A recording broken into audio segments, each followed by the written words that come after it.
Welcome to Living in Connection, where we explore the nature of physical and non-physical reality and what that means in your life.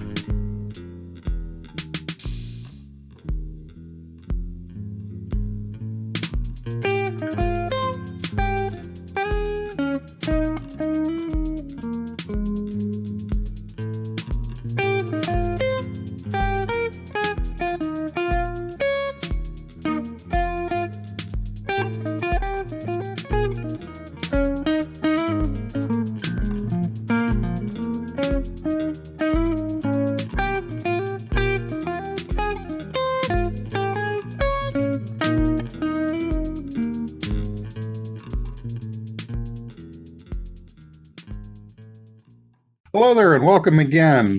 This is a continuing series of interviews or discussions actually between myself, Dirk Dunning, and Frank DeMarco.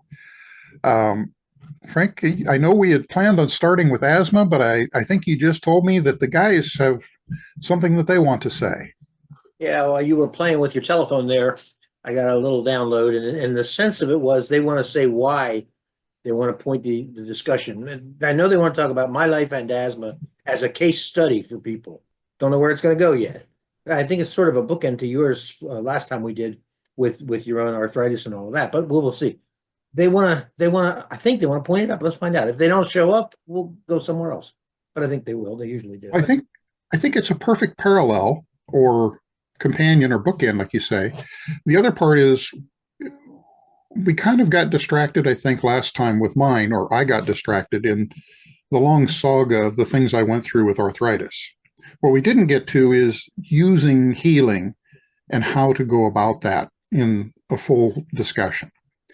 So whether we do that this time or whether we do it next time, I think we need to keep that in mind. Let's see what the guys have to say. All right. So why don't we start off then? No, they're ready to go. They're ready to go. They don't need a question because this is basically their idea, I think. We are intending to use the two of you as not two case studies, but a case study, because it's not centered on either one of you, but it's centered on the process. And the difficulty on your ends is going to be remembering how weird this will sound to many of the people who are watching. If it gets to be too woo-woo, a certain kind of person who otherwise would profit from it is going to say these people are either loonies or they're trying to put something over on us or whatever and tune it out. This is obviously impossible. Who's talking about badgers and squirrels and all of that, and they will be unable to follow it.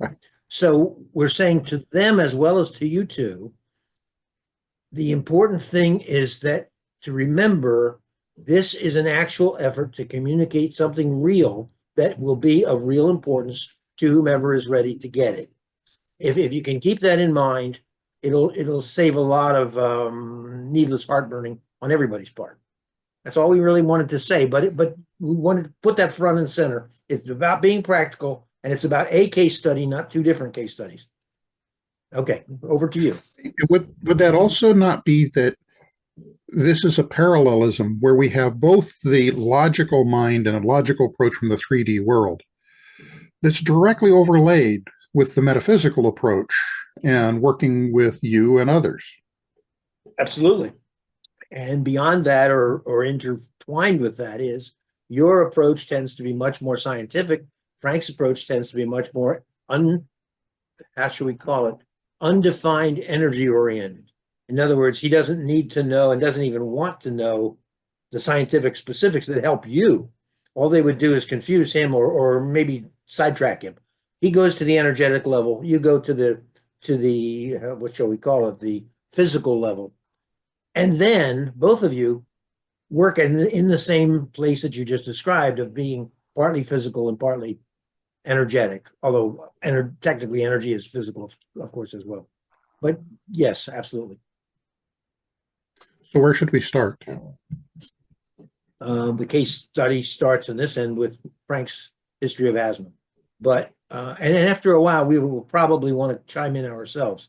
Our suggestion is he talk about it, and then you talk about his, not yours. And then maybe we'll come in and talk about it. And maybe your guys will also come in and talk about it. And we'll see where the free-for-all winds up. If that I can works for already all. feel them trying to jump in. Yes, yes, all right.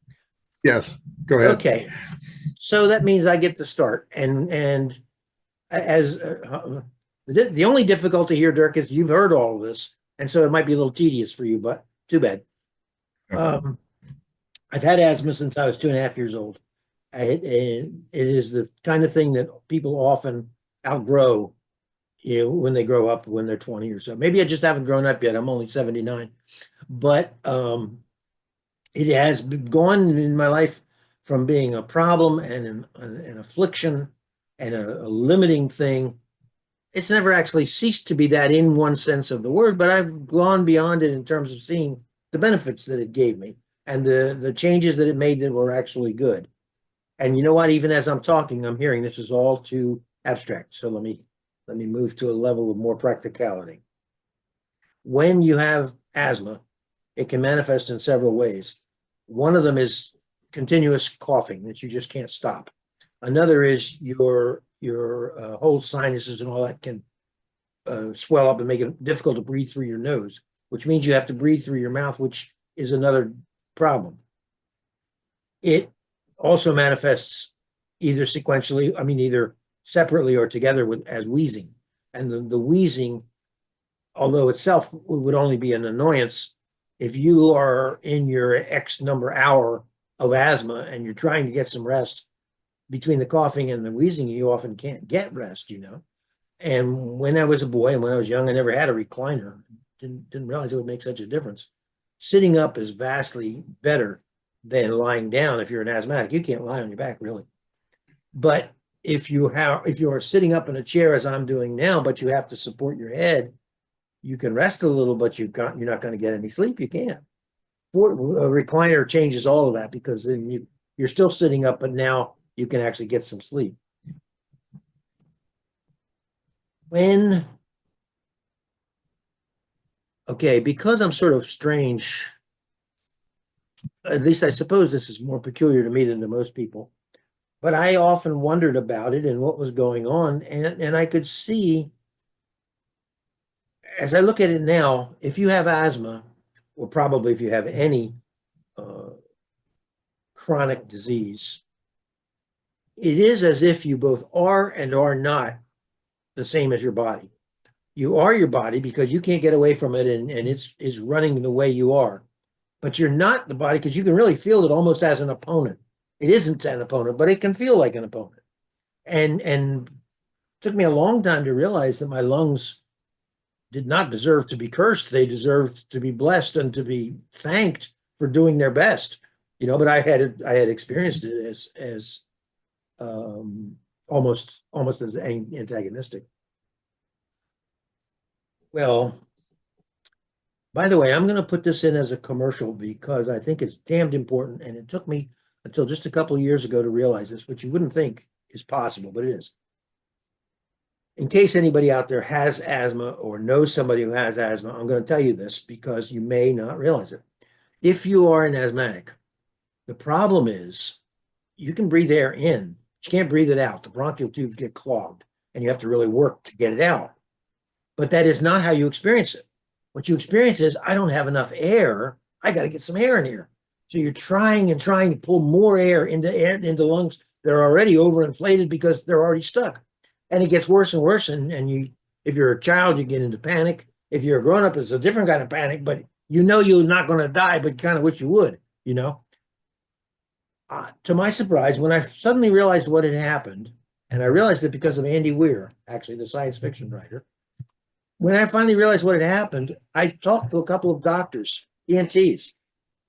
They obviously knew what the drill was. They had no idea that their patients were experiencing it the opposite of the way it was. So in Andy Weir's book, The Martian, what's his name, is trying to decide how he's going to die if he has to die, if he doesn't have enough food to survive. And he says, well, I think what I'm going to do is I'm just going to breathe nitrogen or something like that, because the body has no mechanism to know that you don't have enough oxygen. The mechanism is you've got too much carbon dioxide. That's what all the asthmatics feel, because the alarms are ringing inside you, and it's terrible. And you're trying to breathe in when you're already full, when in fact what you need to do is exactly the opposite. You need to breathe out. As I say, I think every ENT knows that. I doubt if many ENTs realize that their patients are experiencing it just the opposite way. They're hearing those alarm bells and they're going, we need air. The alarm bells are really saying, we need less CO2, get some of this out of here. All right, so that's off to the side. But don't you think it's amazing that something that simple can be so totally misunderstood? I have never known an asthmatic, I mean, I haven't been doing that much of a survey, but the people that I know didn't think of it that way. And the few doctors that I've talked about did not realize, they couldn't imagine why somebody wouldn't know, and not realizing that the body signals were confusing.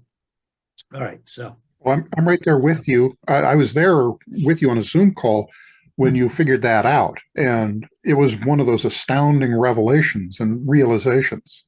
Remind me, when was that? How long ago was that? About 2 years ago, I think, or a year ago, somewhere in there. Zoom call just between you and me, or was it with our group, or what was it? Just you and I. Huh. I forget what we were talking about as our major topic, but that doesn't matter. But what you realized was the problem was the reverse of what it seemed to be, in that if you exhaled hard, then suddenly everything was better. And the funny thing is, every asthmatic knows. I'm sorry, go ahead. No, go ahead. Every asthmatic knows that breathing in is easy, but somehow the two halves don't connect in your mind. Breathing in is easy, right, but it still feels like I need to breathe in more, and it's weird. Anyway, so I straightened that out. It only took 3/4 of a century, but I figured it out. So you and I have talked about this not only between ourselves and our own problems, but people that we know who have really lifelong problems, some of them very crippling. And we've realized, A, there are no victims. B, there's no malign intent involved. C, that actually there are some real benefits to be derived, and it can be done. But the biggest thing probably is, once you realize the inner world and the outer world are the same thing, it can't possibly be coincidence or accident or inadvertence or anything like that. It has to be woven into the fabric of your life. That sounds like an incredible leap of faith to many people, I'm sure. And you and I have come to take it as given. I think it is funny, though. I think we tend to think of ourselves as mind, certainly. And many people, I think, regard mind and body as the same thing, which in a way they are. But they don't make any distinction. But then, boy, as soon as you are sick or you're in pain or you've had an accident or something, in a way, the body becomes quite clearly different from the you. You may be in pain, but it's you being in pain. Well, sometimes that comes as a revelation to people. But if you've had that revelation real early in life and you watch it through your whole life, I think it does change your perspective. And you really can't identify with your body in the same way that many people do. And if you're not identifying with your body, you're not identifying with one life. I'm born, I live, I die, I'm done. I don't know. That's all I feel like saying about it at the moment, but you'll probably spark something else. Well, see if you agree with this. One of the things that occurred to me, and I think you agree with it, is that because of going through this process in your life, do you then also have the opportunity and have the opportunities arise to realize that the physical processes are paralleled with the internal processes and the metaphysical, if you will, of how these things all work, and that they all overlay one another? In a way, it ought to be really obvious in the case of asthma, more so than in your case, for instance, because asthma is, by definition, a psychosomatic disease. When I was a kid, I misunderstood that to have them think, I thought they were saying it's all in your head. And I'm going, well, you try it, but it is psychosomatic, and you can tell. If I would get really upset, or if I would be doing a lot of running around, or if I were laughing too much, and get a little hyper, any of those could unpredictably cause an asthma attack. And then in my case, once it started, it really, went to town. But the other half of it wasn't as clear to me. The physical end, or the emotional or the mental end causing it was clear. But the fact that the the emotional and mental end could cure it or could help it wasn't clear. Now, here, let me tell you something funny. I mean, I know this is strange, but my whole life is strange. As a little boy, I knew if I could just turn this thing, it would be fine. I wouldn't have any trouble. What the thing was, how to turn it, where it could find, where I could look for it, no idea. But I mean, a little boy without any concepts, but he just knew, and it's very frustrating, if he could just do this, it would be fine. Where did he get that idea? He didn't get it from anything in Frank DeMarco's life. There wasn't enough life, well, unless he was looking forward. but I believe it came in with the threads. You know, somebody in there knew, and they were trying to tell him, perhaps, okay, pal, you know, this is the situation, but you're not helpless. You know. And then here's another thing. And I think that's a direct parallel to the totem animal experience that I had. That it's not really about the totem animals. It's that internal switch or knob that you're adjusting of all the physiological processes that are occurring in the body.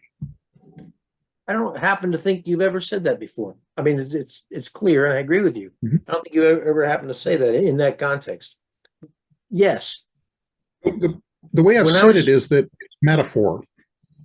It's all, yes. Yeah, well, but our whole life is metaphor in a sense.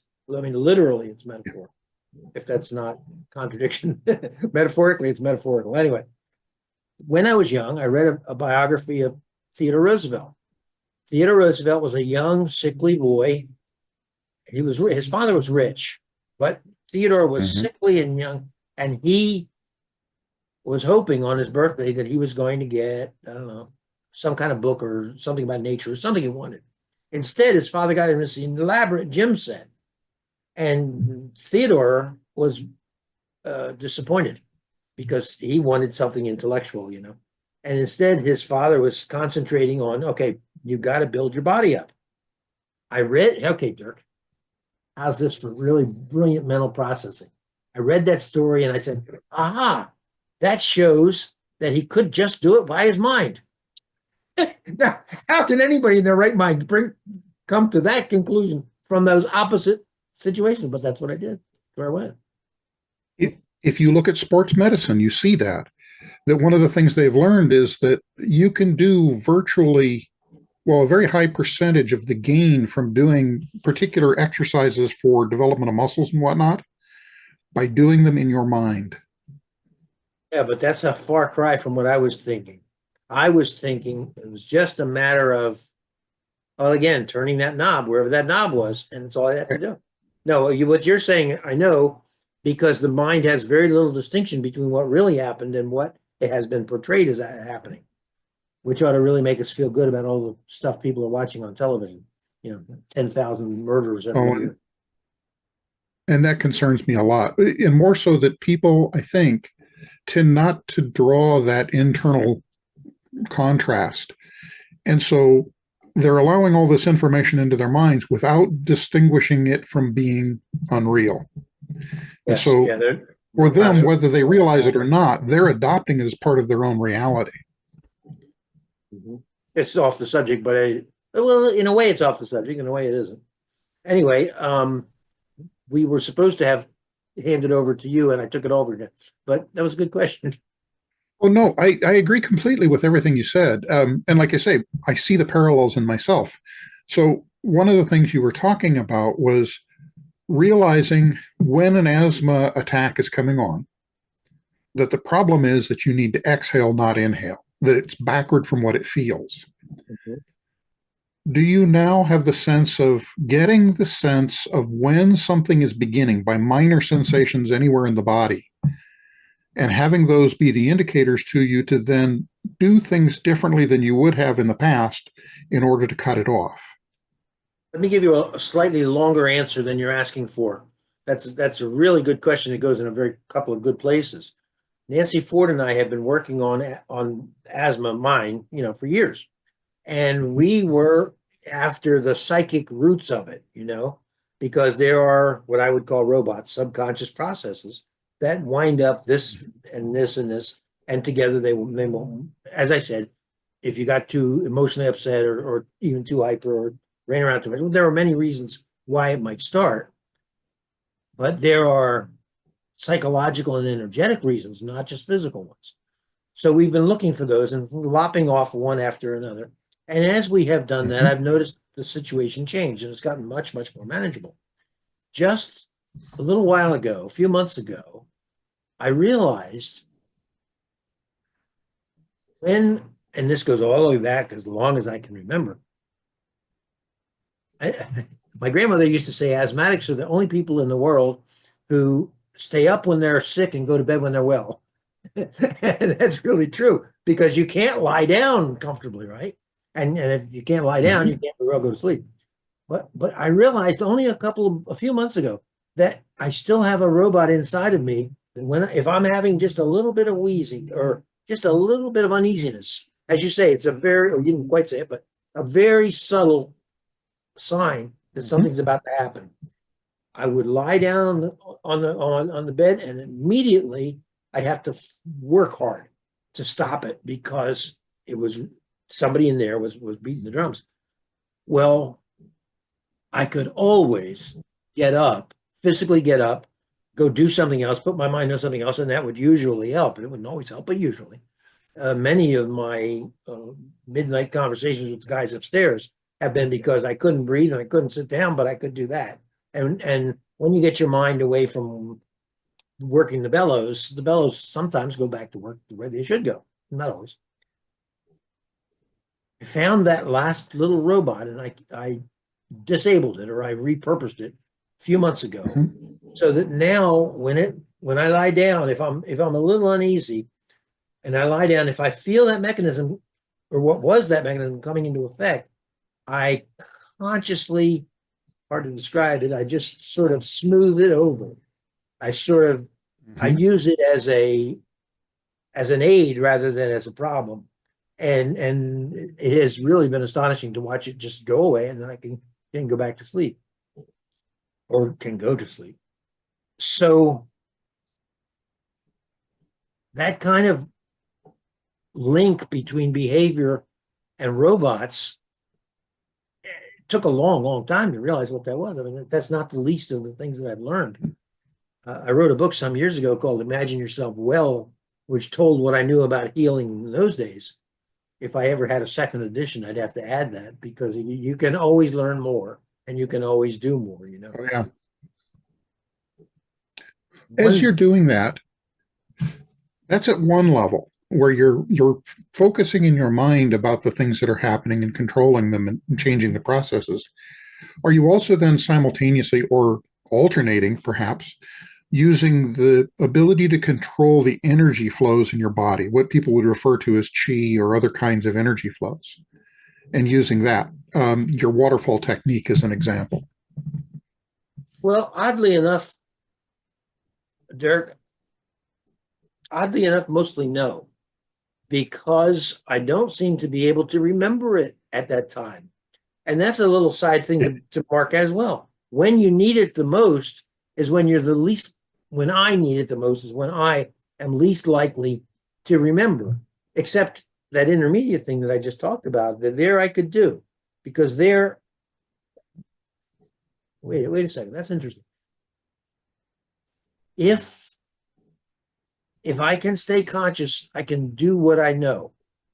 But if I sort of go away to some other room because I'm busy, panicking over the mechanism, and I say panicking, that's an exaggeration, but it's the same idea of this emotional engagement lowers your IQ over here, and a lot of times, how we want to be here now, but this is a way of being here now that you don't want to be. It's where all you can be is one little tiny point focused on this, and you can't even remember your name, let alone all the things you know how to do.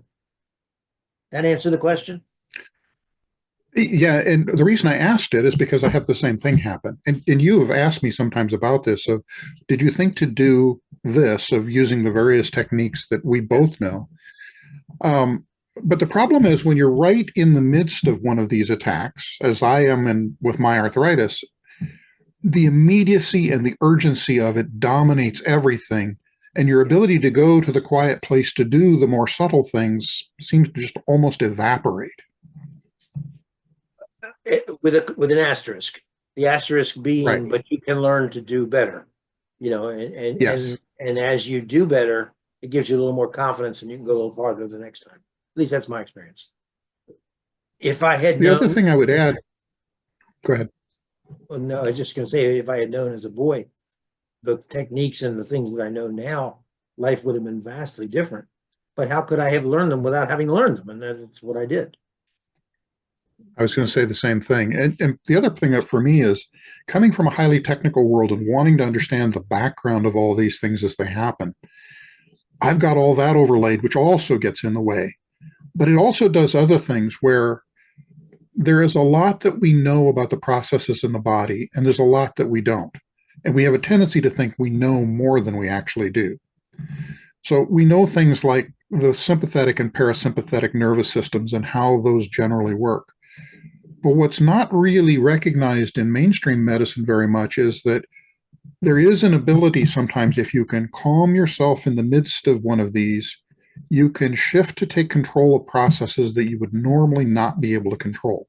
Absolutely. Temperature and respiration rate, heart rate, all kinds of things can be adjusted or controlled if you can go quiet enough to find those knobs to turn them in your mind. That's right. This morning I had an example that's similar to what your asthma is doing, where I had very subtle feelings in several places in my body that I cannot even describe. They're almost like an electric current flowing in certain nerves in certain places, where I could tell that part of my immune system is trying to attack. Something has happened, it's gotten a trigger, and something's happening. But I've become aware enough of these things now that I can, when that happens, realize it. That's first, is realizing it, being present, but then also do things of going into these quieter places to go, okay, we don't need to do this. Let's not go here. And to do certain things that help to alleviate it. And one of the funny ones I learned here not long ago is I had inflammation in the knuckle of my thumb. And I could feel the low-level pain from the inflammation that's occurring. And one of the things I started doing is not using an energy technique, not actually having this do anything, but recognizing where the problem is and using just a gentle tapping on the joint to draw my mind's attention that this is the place where things have gone awry, and we need to turn the knob here to turn down that process. Very interesting. Very interesting. I thought you might find that interesting because it applies with what I've heard you do with your asthma. Well, that's true. And a lot of different disciplines have things like, for instance, if you tap on your breastbone and you tap on it really, really strongly, sometimes that will help. But I think that what the common thread here is you have discovered, and I have discovered, that really the problem, the root of the solution was finding a way to remain present in the face of the emergency. Yes. The more present we are, the Yes. more resources we have to bring to it. And that, I think, is an indirect result of all the work we've done in other respects over the years, realizing this is not a world of accidents. This is not a dangerous world. This is not coincidence. There could be possibly a reason for this, blah, blah, blah, blah, blah. But it takes a while to sink in. And I think it keeps sinking in deeper and deeper. A friend of mine used to say that I was the only person he knew who really trusted life.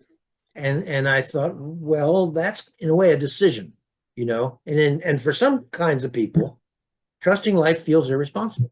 They feel like they have to be the one in charge. And maybe it is irresponsible because I'm basically lazy. But I forgot where I was going with that. Oh, he added another thing. He said, you trust your life in the present more than anybody I know. You trust the future. But when you go back and you criticize what you did, you're not trusting your past. And that was a whole new way of thinking about things. There's always another level that you can throw in there. Because and it's true, now I've got to the point where if I could magically go back and change anything, I don't know if I would dare change anything at all, because how would you get back to here? And maybe where you went to would not be as good as here. that Spanish Absolutely. series that you and I both love so much, the El Ministerio del Tiempo, where the time ministry is continually going back, trying to stop things from coming out different. Well, in a way, that's very reactionary, but in a way, I have a lot of sympathy with it. Just like you're saying, one of the whole themes of that series, and it is absolutely excellent. If people haven't seen it, it's all in Spanish, but it's a great show. There's sillinesses about it, and the story doesn't hold together logically in certain ways. But what they basically are saying is, yes, you could change things in the past to make things better, but it makes them different, which may be not better. And you can't know that. And so their whole purpose in life is to make it not have changed from what it was. I have a feeling you and I could talk for hours about El Ministerio, and that's a temptation I want to set aside. It's such a lovely series. Yeah, me too. 4 seasons. I wish it had gone on for 40 seasons, but anyway. Okay. More reaction from you about asthma, and then if not, we'll talk to the guys or let them talk to us. Well, with asthma, I have all kinds of questions about what the fundamental mechanisms are that are involved. And logically, I understand some of the things about mast cell reactions and a lot of the biochemistry that's going on. And I think part of what's happening, the knob that you're turning, has to do with getting control of systems in the body that are involved in all of the immune and endocrine systems in very intricate ways. And I think the parallel I would suggest is it's for people like, if you wanted to learn how to twinkle your nose, like Bewitched, where you want to, the first you're doing that was gross movements. It takes a while to finally figure out where are the fine muscles that control that without controlling your whole face. We have those, all that circuitry is there because we got lots of controlled muscles in the face and the ears. I have friends who can make their ears go up and down and move nothing else. It's like, how? Well, it takes a long time of playing with it to sort out, if I do this, if I do this, I do this. You finally find the pathways that let you do that and not do other things. I think likewise with the immune system, the endocrine system, and other body systems, we have the ability to do that. It just takes a long time to sort those out and figure them out. But that gets overly mechanistic. And what I would wonder from you is, it does, but as you're saying that, I'm realizing, and there's 2 ways to go about it. And one way is the way you are, where you know all the details. The other way was the way I did, which was I know the overall connection of this to that, and I don't know how to do it. But if I visualize my throat, say, supposing I'm having post-nasal drainage or something like that, it easily could, and I can visualize that drying up. I don't have to visualize it. I don't have to have it logical. I don't have to know the science of it. I don't even have to have it physically correct. But if I get the idea of it right, it's basically talking to the entire internal computer and say, hey, change this. Same as you did with your the base of your thumb. The 2 ways of going about it are either holistically or in detail. You do it in detail and then holistically. I do it holistically and sometimes in detail. But both ways, it's a matter of us consciously taking control of machinery that is ordinarily semi-conscious, or at least not conscious on our level. Dirk, I've sometimes speculated. I work on the assumption that every cell in our body is not only alive but conscious, and that every organ is another higher level of consciousness. I sometimes speculate that what we're considering ourselves, our conscious minds, are the higher mind to the body. That as far as they're all concerned, we are the guys upstairs. Does that make sense to you? Well, it does. And it goes to another aspect where there's a third approach that we've stumbled into. That one of the things that I did about 15 years ago is I sat down and started having discussions between different parts of my mind where I could sense distinctly the 2 hemispheres being different, the front, center, and back being different, but also the primitive brain, the intermediate brain, and the higher brain, and all these different distinctions. And then the brain stem, the entire spinal column, the heart nexus, the gut nexus. And I get the feeling that there's another one that I have trouble discussing with, which is the general body, the musculature and whatnot. I wouldn't be surprised if it was the skin itself. In the skin itself. But one of the ways to do that is, rather than actually sit down and have the discussion, which is the very mechanistic approach that I took, is to just realize that it exists and make the request without expecting any verbal or other kind of reply. Yes, that's right. Well, request it's the whole point. Go ahead. This isn't quite the right word. It's close. It's more like almost an expectation with gratitude. Yes. You know, it's a okay, here's the problem, take care of it. Yeah. And that's where I was going, is the Ho'oponopono idea of expressing gratitude. Everybody may not know it. Well, Ho'oponopono is done in several different ways, and there's not just one sequence to it. The one that I learned is the short form version of it that I really like, of just 4 things. I am so sorry. I have forgotten. Please forgive me. I love you. Within that, there's a mental intent recognizing the connectedness of all things, and that we are all part of all things, and restoring the order that should have been there in the first place, that has become disconnected in some way. And it's amazingly powerful in what it can do. But it also overlays with all kinds of other philosophies and traditions and religions and lots of other ways of doing it.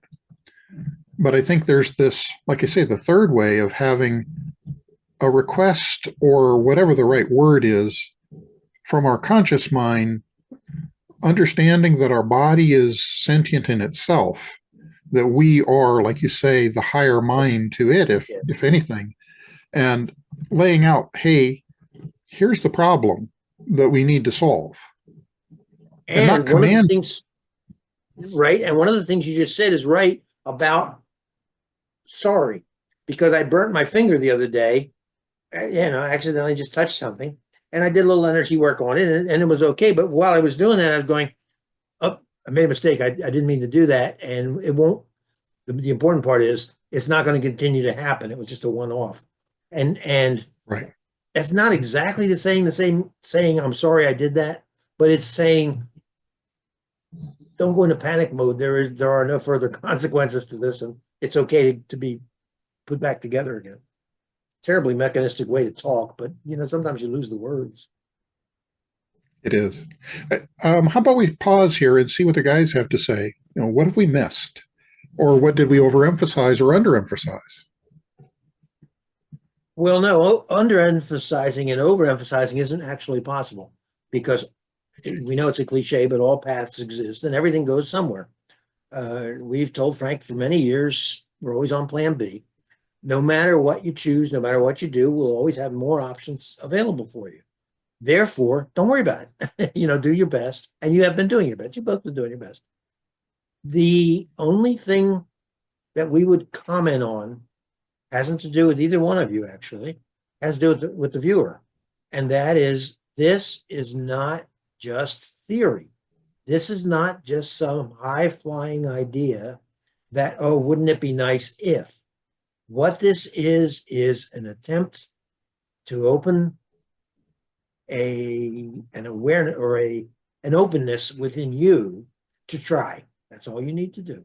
If you are willing, willing is way more important than able. Able can be learned. Willing can't be learned. Willing is a decision. Make the decision, I want to live a life of more joy, more integrity, more, and when we say integrity, we're not meaning don't be a crook. We're meaning all one thing, integral. Make that decision and follow it through. Trust your higher self. That doesn't mean follow any whim that happens to come to you, because when you get a feeling, a knowing, test it. Bible says test the spirits. You know, use your common sense on it. But it is not common sense to dismiss something or to decide that it doesn't apply before you even consider it. You can't make your judgment first and then your experience second. It doesn't make sense. That, as you know, as you both know, our intent, which is not the only governing thing here, but our intent is that this be a series of helpful suggestions to people. Not that anything has to be done your way, or even our way for that matter, but just the world is bigger than you think. You are bigger than you think. There are plenty of possibilities out there. If you're not happy with your life, you can change it. And that's really all we need to say, unless you have questions. Actually, my guys have been wanting to jump in as well. And Yeah, so let's see.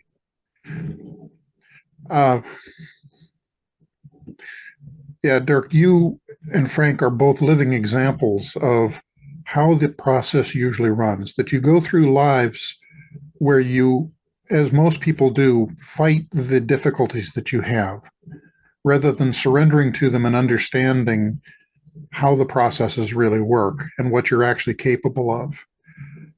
But in doing that, the struggle that you go through in time eventually leads you to try enough other things that you finally do try relaxing into it and releasing, finding the place to surrender into it, to then find these other methods and pathways to resolution and to understanding how things actually work. The difficulty for people is there's a tendency to be caught in the conscious mind as being the be-all, end-all of everything, and to not let the conscious analysis go. For you, Dirk, your tendency to go into the conscious analysis is a lifelong practice because of all of your career and other things, and your entire desire to know as much as you can. And that isn't bad. It can get in the way. And so you need to be conscious of that, as I know that you have become. For Frank, you have the similar problem, but kind of in a different form, where your tendency is to not see some of the physical aspects, but then you really don't need to. And so it's less of an issue for you than it is for Dirk. What we'd recommend to people is to be aware that there's more in the world than you think there is, and more in the world than you know there is. And that in finding that, you can then relax into the solutions to actually gain progress against what you think are insurmountable problems. Yeah, very good. Let me, it's very interesting watching you do this, because I don't think I've ever actually seen you do this, at least not in a recording.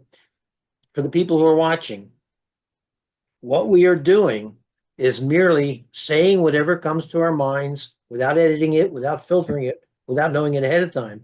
When we're in the beginning of a sentence, we don't know where the sentence is going to end. At least I certainly don't. And exactly. And we do not have to pretend with foreign accents that we are somebody else, the way some channelers do, you know. I mean, everybody's got their own way of doing it. But you don't have to do that. All you need to do is to be receptive to whatever comes, let it spit out through your mouth. And if it doesn't make sense, it doesn't make sense. And so what? The world's not going to come to an end. But we find that it always does. Now I'm going to get angry letters from people. One of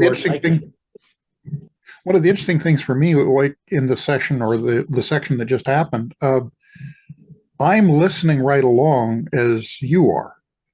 As Frank said, as I begin to say the words, I don't know where the sentence is going. I'm not sure exactly who the speaker is that's speaking, and yet I'm also a participant in the speaking. And it's a strange sensation. I'm not sure quite how to relate what that feels like. The hardest part, is Frank can attest to, the first time that we sat down and I did this myself, I ended up referring to myself by name, saying my name aloud from my own voice, and that was extraordinarily hard because it's not something we normally do, of talking about ourselves in the third person. And, so there are. I was just going to add, doing this process is like riding a bicycle. You can't lean too far in either direction. You don't want to be putting it on. Right. At the same time, you don't want to be shutting it off, and you got to be, let it come in as it does. But again, it's easier done than said. Yeah, go ahead. I noticed something this time that I had not noticed before. There were a couple of places as they were talking that I had questions or thoughts that I phrased in my mind, and then they adapted what they were saying to address the questions without my ever actually asking them. Mm-hmm. I have often experienced that in writing. When I would do the sessions with the guys in the journal, I would find there were, not always, but a lot of times, there were more words involved than were ever written. There would be alternate ways of ending a sentence, or sometimes I had to choose the word, which is an odd sensation. It's like I know what they want to say, but neither I nor they know the right word for it. That happens occasionally, but it is, it isn't all that different from the way we talk to people, like we're talking now. We sort of know what we're going to talk about or what we want to say in that sentence, but we haven't worked the sentence out in our head. It comes out and we follow it and learn as we speak, right? Well, and one of the things that I learned going through my career, and I mentioned to some folks the other day, is that as other people were talking in a long discussion, I would make very short notes, not of what I wanted to say, but just a topical point, and I would reorganize them. And then eventually, when it came around my turn to speak, I would end up having this, what seemed like a very coherent discussion in my presentation.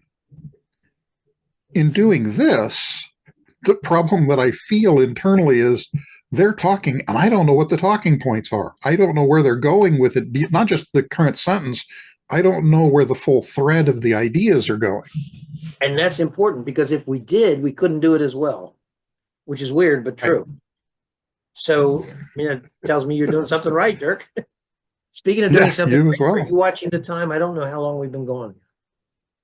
We are at about 45 minutes, so we probably should think about wrapping up and moving on to the segment. I'm good to continue or good to stop, either way. Let's keep going a little bit. All right. Well, there is a little more. One of the things that I've realized over time is that, as you were saying about the past, is to not get caught in going back and having an emotional response of, I did badly, I did wrong. If only I had, what you did was perfect in the time that you did it, because you used everything you knew in that moment. And there's no point in going back and reflecting badly, other than seeing the things that you might have done perhaps as touch points to use for others about things they might consider as they are going through their own issues, to help them perhaps shortcut the process a bit. Well, I find that's useful to myself as well, though, because one consistent thing I see is, if I had just paid enough attention, I wouldn't have repeated that same pattern of behavior. So it's still true now. Pay attention. That's not quite the same thing as trying to rewrite my past, but it is trying to learn a lesson anyway. And God knows there were enough of them that were not learned, at least not learned in time. After you've hit your thumb with the hammer enough times, you start thinking about very carefully, where is the hammer going? I'm waiting for that to happen. Insanity is doing the same thing and expecting different results, right? Indeed. Well, I think both you and I are in the same position in many respects, which is odd. In a way, it's not odd. In a way, it is odd. You and I come to life from a very different perspective in terms of how we deal with the data that life presents. But in terms of our seeing the way the world is and feeling the way the world works and what we are, we're very close. And it's, I guess that's no big deal. It's like there's room for all kinds of people in the world, and they don't have to be congruent. They don't have to be in conflict. There's no telling. But we're all one thing. I think there's another point too about living in the present by realizing what happened in the past, learning from it. And it's not just learning from it. As an example, when I was a teenager, I ended up having an industrial accident. I was at a Burger King, and a coworker, through no fault or intention, inadvertently sliced the upper tendon of my finger with a razor knife. It was an accident. There was no malice or anything. And that led to things where, the tip of my finger there's no muscle controlling it. So I have to use my hand a little differently. From that, I ended up, it's not exactly a fear, but I ended up with a great concern about sharp objects like knives for decades after. A lot of things didn't scare me at all. They didn't cause me any issue. But if somebody pulled out a razor sharp knife or a razor blade, I was hyper vigilant about where is that blade. No, that's reasonable. It seemed reasonable through my whole life, but it took until about 10, 15 years ago to finally recognize that I was being overreactive to it, that I can be very aware of it and cautious without being hyper reactive. All right. And not having the emotional responses triggered. And once I let go of that, things improved in that sense a great deal. Well, likewise, that is metaphor. I've done the same thing with the arthritis, that I'll have things where, say, a pain will come up that tells me that inflammation is starting in a place. And I cured my arthritis in 1997, even though that's not supposed to be possible. But occasionally my immune system will trip on something and think, uh-oh, attack. There's an invader. Even though there isn't one, it's making an error. And now I can recognize that for what it is, and most of the time step back from it, and like with the tapping on the thumb, realize, okay, we're all right. This isn't a problem. There actually isn't an attack here. And through whatever the processes are, help to cut those short and return things to stable. Now, here's an example, I think, of how we're different. If that were my situation, I would be interested in what brought this on, not physically. I'm not usually concerned with the how of things. You're very concerned with the how of things. I'm always concerned with the why of things. And I would assume this latest burst of activity from my immune system was caused by something. Was it energetic? Was it mental? Was it something in the so-called external environment that it misinterpreted? I would want to know why. I would probably pay more attention to why than fixing it. But still. For me, the why and the how are they're flip sides of the same question. And so one of the problems that I have is that because my immune system is on a hair trigger, there are certain things that trip it up. Flu virus and flu vaccine are one of them. The blue light from LED light is another. And so the why, not in a metaphysical sense, but in a physical sense, becomes the how of what the mechanisms are that are happening. The question behind that, where I think you're going with the why, is the more metaphysical end of where does this sensitivity come from? What's the need of it? Yeah. No, it would be, why did this happen at this moment? I think more than anything. In other words, yes, I accept you'll know the mechanism and you'll know the interrelations. But my question would be, but why at 4:30 in the afternoon on Wednesday and not say 7:30 in the morning on Thursday? Not that one's better than the other, but why did it happen just this way, just this time? And you can't obviously always answer those questions. But that's where I would go toward it. Well, using the lights as an example, this morning I went and stopped in at a particular store to get some stuff for breakfast. And one of the things that I was very aware of is when the lights are flickering and people can't see it, but our brains do at 120 times a second. And in my case, walking in, I realized one light in particular, that one, it's a series of them, but that light in particular that my eyes are seeing is triggering things in my brain that's causing me to hear a rising tone in my ear, a tinnitus in my left ear. And I could tell it's that light that did it. And so in that sense, I'm most of the time not caught in not knowing what the trigger was. I know exactly what the trigger was. But I don't care about triggers. I'm wanting to know why in your life's overall pattern did you walk into that store with that defective light at that time? And that doesn't necessarily mean you're going to get an answer that's useful to anybody. It's just the way my mind works. Yeah, no, it's perfectly fine. Well, this has been a great discussion. Is there anything else we've left out? Oh, no, we've covered the whole universe as far as I can tell. But there's always more. I don't know, Dirk. Every time we get together, there'll be 5 minutes of talk and then there's dead silence because we can't think of anything else to say to each other. It's a terrible problem. And we've only had 20 years to figure out that we have more to say. I hope that people have gotten something out of this. That's the hope behind the whole series. It was interesting to have the guys. I think we should have them do that more often. My guys and your guys. I agree. It was interesting too. Well, I think the parallel between them and the differences between them. It's nice. Yeah, go ahead. Well, I think one of the places we might go for the next time is going into some of the active forms of healing that we have done, as I think those might benefit people of how to do them. And I still want to put a bookmark around that idea about the healer out of control, because I was there for a few months and I'll never forget it. And I was a dope. But, sometimes you have to be a dope to learn how not to be a dope, And that's a good lead in for next time, that the healer out of control is a real problem. And knowing that that is a problem is even a problem, where you have to be vigilant for it, to know that that is potential. The odd thing is it's based in a very deep willingness to help people. It's just a little bit out of control, as they said. All right. Well, yep. Next time. Next time.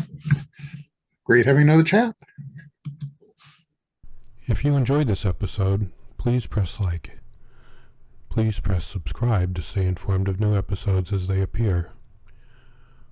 We would love to hear from you in the comments section below, and we wish you the very best in connecting with your own guidance.